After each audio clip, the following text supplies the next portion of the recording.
کابل اور کلکتہ تک جو ہے، یا پشاور سے کلکتہ تک جو گرینڈ ٹرنک روڈ ہے، جی ٹی روڈ ہے، یہ اس نے بنائی۔ روہتاس کا قلعہ جہلم کے اوپر، دریا جہلم کے اوپر کے قریب جو ہے اس نے بنایا۔ اور اسی طرح اس نے اسی روڈ کے اوپر بہت سارے مطلب ڈاک خانے بنائے، گھوڑ سوار ہماتن تیار رہتے تھے جو کہ پیغام لے کے آگے بڑھتے تھے، سرائے بنائے جو کہ مطلب سرائے کے اوپر لوگ آ کے ہندوؤں کے لیے الگ، مسلمانوں کے لیے الگ جو ہے وہ رات وہاں گزارتے تھے۔ ان سڑکوں کے ارد گرد جو کہ بنگال سے دہلی، اور دہلی سے لاہور، لاہور سے ملتان، ملتان سے پشاور، یہ سارے مطلب اس نے روڈز بنائی۔ تو اس پہ اس نے سایہ دار اور پھلدار درخت لگوائے۔ ارد گرد ان روڈوں کے جو ہے اپنی ہی قوم کے مسلم آبادی اور پٹھانوں کو اس نے جو ہے آباد کیا، مطلب خانوں کو، تاکہ جو تجارتی قافلے گزریں یا حکومتی رسد کا یا فوج کی جو ہے وہ لشکر کا آنا جانا ہو، تو ان پہ کوئی راستے میں کسی قسم کی سازش یا اٹیک نہ ہو سکے۔ دفاعی حوالے سے اس نے اپنے لوگوں کو ارد گرد ان روڈز کے بچھایا۔ ان سرائے اور ہوٹلوں کے جو لوگ آ کے ٹھہرتے تھے اس میں جاسوسی کا بھی ایک اس نے کام وضع کیا۔ ٹوڈر مل کے ذریعے اس نے حوصلہ افزائی کی اور زمینوں کے تقسیم اور زمینوں کی جو ہے کتے بانٹنا، ان کی جو ہے کون سا کس کے اس میں وراثت میں آئے گا، یہ سارا اس نے باقاعدہ پورے ہندوستان میں نشانات لگائے۔ اور اسی طرح ساتھ میں شروع میں تو وہ علمی حوالے سے زیادہ وہ نہیں رکھتا تھا، لیکن ذوق اور بعد میں اس نے اپنے آپ کو ہسٹری اور دیگر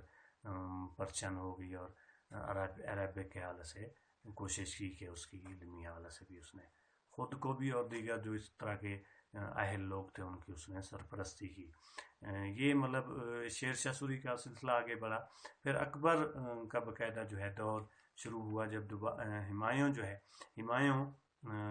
باقاعدہ 56 میں اس کی حکومت کا خاتمہ ہوا۔ 56-57 سے 1500 مطلب 56 سے لے کے 1605 تک جو ہے ہمایوں کا بیٹا اکبر جو ہے اس نے پانی پت کی دوسری لڑائی کے بعد جو ہے اپنے شہنشاہت کا اعلان کیا۔ کم و بیش مطلب 50 سال وہ اس بر صغیر کا شہنشاہ رہا، جلال الدین محمد اکبر، اور اس 13 سال کی ایج میں، عمر میں اس نے جو ہے باقاعدہ مطلب وہ تخت پہ نشین ہوا، تخت پہ بیٹھا اور شہنشاہ ہونے کا اس کو اعزاز حاصل ہوا۔ اور اسی طرح اس نے جو ہے پھر اس کی کیونکہ ایج کم تھی تو بیرم خان جو ان کا وزیر تھا، اس کا بڑا زیادہ اثر و رسوخ تھا۔ اس کے اثر و رسوخ اور اس کے جو ہے حکومت کے حوالے سے مداخلت کو جو ہے کم کرنے کے لیے، جو اس کا بڑھ گیا تھا ایک اختیارات وہ زیادہ استعمال کر رہا تھا، اس کو کم کرنے کے لیے اس نے اس کو حج پہ بھیجا اور راستے میں ہی اس کو مطلب قتل کرا دیا۔ یہ بھی اس کے اوپر الزام ہے اور مطلب کافی حد تک اس کے شواہد ہیں کہ یہ حقیقت بھی ہے۔ تو مطلب اس سے اس نے چھٹکارا حاصل کیا۔ جب وہ چھوٹا تھا تو اس کی ساتھ بات، وزیر تھا وہ اہم تھا، اس کی بات مانتا رہا، اور جب وہ شہنشاہ بن گیا اس کے بعد وہ تجربہ اس کو ہو گیا، اس کو لگا کہ میں بادشاہ میں ہوں لیکن حکومت جو ہے وہ بیرم خان چلا رہا ہے، تو اس نے پھر اس کو ایک سازش کے تحت جو ہے وہ راستے سے ہٹا دیا۔ اگر وہ اس کو سامنے یا کلیئر کوئی بات کرتا تو شاید اس کی حکومت کے لیے بھی خطرہ ہو جاتا۔ تو یہ سلسلہ ہوا، اور یہ ایک گریٹر مغل بادشاہ تھا اکبر، 50 سال کم و بیش، مطلب آپ کہہ سکتے ہیں 49 سال۔ تو اس دوران جو ہے اس کی حکومت تقریباً جو بر صغیر کا شمال ہے، مطلب حیدرآباد، دکن، جوناگڑھ، احمد نگر اور بیجاپور کی ریاستوں سے ہٹ کے، ان کے اوپر بعد میں جا کے عالمگیر نے بھی اٹیکس کیے، لیکن شمال جو تھا، چاہے وہ مشرق میں بنگال کہہ لیں، مغرب میں جو ہے لاہور اور افغانستان تک، اسی طرح دہلی اور آگرہ شمال میں، یہ سارے علاقوں پہ جو ہے اکبر کا جو ہے وہ قبضہ تھا اور اس کی شہنشاہت تھی۔ تو یہ سلسلہ آگے بڑھا۔ اس نے ایک منصبداری کا، بیوروکریسی کے حوالے سے آپ کہہ لیں، جس کو فوجی مطلب ایک عہدہ بھی کہا جاتا ہے، منصبداری کا ایک نظام اس نے وضع کیا، عہدہ بنایا۔ اس کا یہ طریقہ کار تھا کہ ایک منصبدار ایک علاقے کا، الگ الگ علاقوں کے اس نے بنائے۔ منصبدار کے پاس 2000 گھوڑے یا 4000 یا 6000 یا 10,000 گھوڑے ہوتے تھے وہ اس کو پالتا تھا، اس کو جائیدادیں اور جاگیریں دے دی جاتی تھیں. وہ فوج جو ہے اور وہ جو گھوڑ سوار ہوتے تھے ایک لشکر اس کے اندر ہوتا تھا، 2,000 ہے، 4,000 ہے، 5,000 ہے، 6,000 ہے. تو وہ ان کی اس منصب دار کی ذمہ داری تھی، وہ ان کا خیال بھی کرتا تھا، وہ ان کو تنخواہیں بھی دیتا تھا، ان کے اخراجات کا بھی وہی ذمہ دار تھا. اس جاگیر سے ٹیکس وغیرہ اور جو علاقے سے وہ کر کے وہ ان کو رکھتا تھا. اس طرح ایک بڑی فوج جو ہے وہ بغیر کسی سینٹرل مطلب اس کے ایک سرپرستی کے وہ اپنے طور پہ وہ منصب دار جو ہے اس کو تیار رکھتے تھے، اور کسی ٹائم بھی اگر بادشاہ کو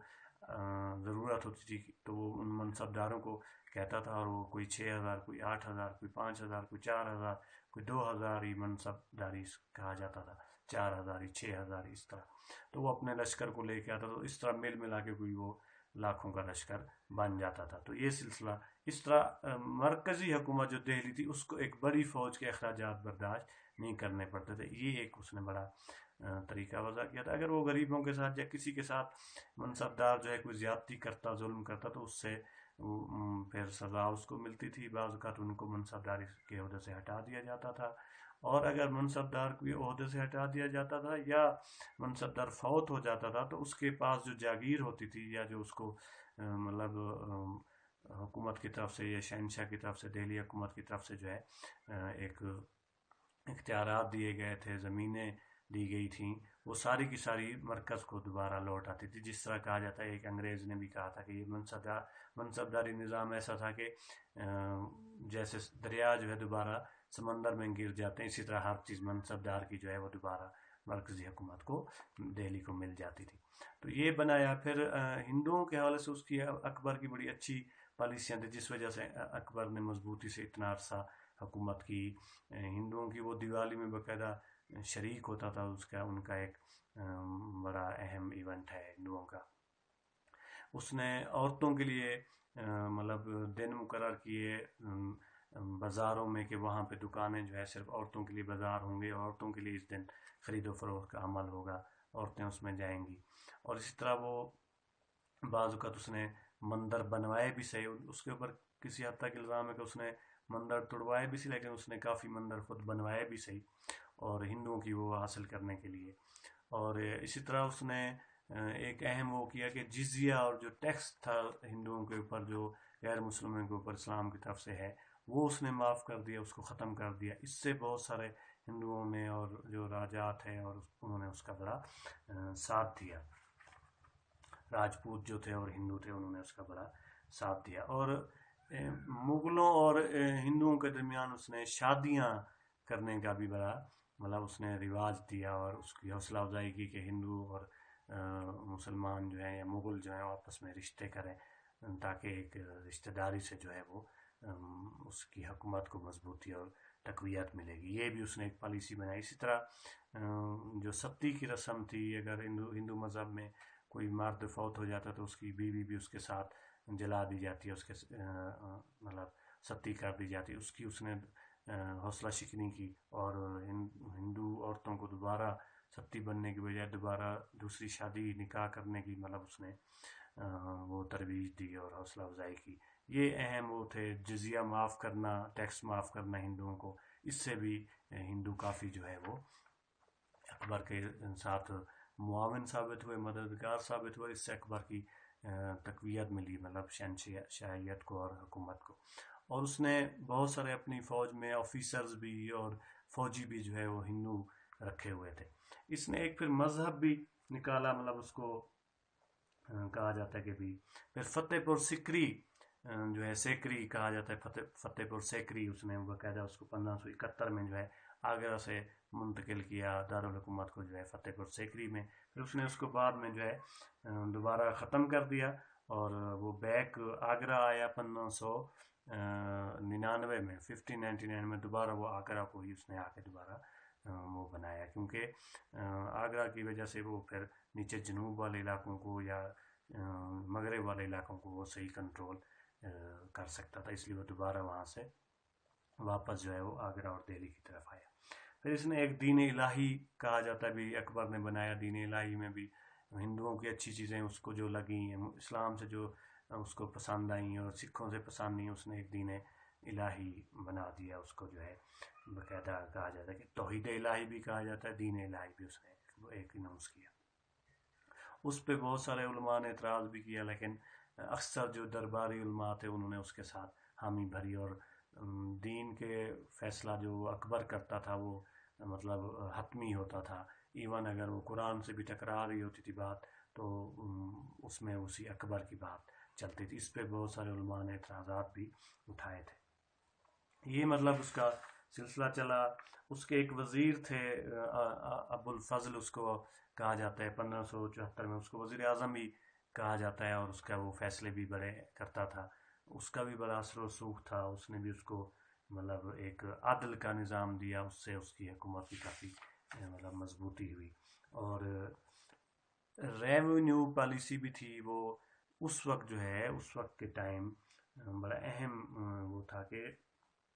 1500-1600 کے اس میں صدی میں جو ہے باقاعدہ زمینوں کے حوالے سے جو ٹیکس لیا جاتا تھا، یا وہ بھی مناسب ایک مقدار میں، اس سے لوگ بڑے مطلب اس کے ساتھ کوآپریٹ کرتے تھے، اور حکومت کافی مضبوط تھی، ہندو راجپوت مسلمان سب جو ہے اس سے خوش تھے۔ اس کے مطلب اکبر نے کوشش کی کہ تمام وہاں کے ہندوستان کے اقوام میں جو بھی مذاہب کے لوگ تھے سب کو مذہب سے ہٹ کے وہ ٹریٹ کرتا تھا، اور ان کے مطلب اس سلوک کی وجہ سے اس کی حکومت کو جو ہے وہ مضبوطی ملتی تھی۔ پھر اس نے بہت سارے وہ کیے، ایک لائبریری اس نے بڑی بنائی ہوئی تھی، ادب کے حوالے سے کلچر کے حوالے سے بھی تھوڑی سی اس کی میں کنٹریبیوشن جو تھی وہ آپ کو بتاؤں کہ اس نے ایک باقاعدہ بڑی لائبریری وہ کی جس میں ہندی، فارسی، یونانی، ٹھیک ہے، عربی، انگلش میں اس نے بہت ساری کتابوں کا سٹاک رکھا ہوا تھا، اور شاہ نامہ اور بھگوتا پرانا، بائبل جیسی کتابیں وہاں پہ تھی، اور اسی طرح بہت ساری اس نے ایک 1400 پینٹنگز پہ جو تصاویر پہ مبنی ایک اس نے بڑی اچھی ایک اس کو حمزہ نامہ کہا جاتا ہے، وہ ایک اس نے رکھی، ماسٹر پیس تھا وہ، اس میں ساری یہ تصاویر تھیں۔ اور اسی طرح باقاعدہ طور پہ اکبر جو ہے ایک فیوریٹ مغل گریٹر جو ہے بادشاہ ثابت ہوا، اور اس کے بعد جو ہے اس کا بیٹا جو ہے جہانگیر جو ہے، نور الدین محمد جہانگیر، اس نے بادشاہت سنبھالی، اور وہ تقریباً 1605 کو اکبر کی بادشاہت ختم ہوئی، اور 1628 تک جو ہے تقریباً 23 سال جو ہے نور الدین محمد جہانگیر جو ہے وہ ہندوستان کا برصغیر کا بادشاہ ٹھہرا۔ اور یہ جو اہم اس کے ڈیٹس ہیں، اہم جو اس سے پہلے چاہے وہ ظہیر الدین بابر ہے، نصیر الدین محمد ہمایوں ہے، شیر شاہ سوری ہے، اور جلال الدین محمد اکبر ہے، اور آخری اس پہ جا کے نور الدین محمد جہانگیر پہ اس کا جو خاتمہ ہوا۔ مطلب اس کو آپ نے ذہن نشین بھی کرنا ہے، اس کو تھورلی کتاب سے پڑھنا بھی ہے، اور ان کے ناموں کو، بادشاہوں کے ناموں کو، ڈیٹس کو، اور کون کون سی ان کی اہم خدمات تھی، اس کو آپ نے اپنی کتاب کاپی میں جو ہے نوٹ بک میں لکھ بھی لینا ہے۔ اور نیکسٹ پھر انشاءاللہ آپ سے ملتے ہیں شاہ جہاں کے حال احوال کے ساتھ کہ اس کی کس طرح بادشاہ جو ہے برصغیر میں گزری۔ بہت شکریہ، السلام علیکم۔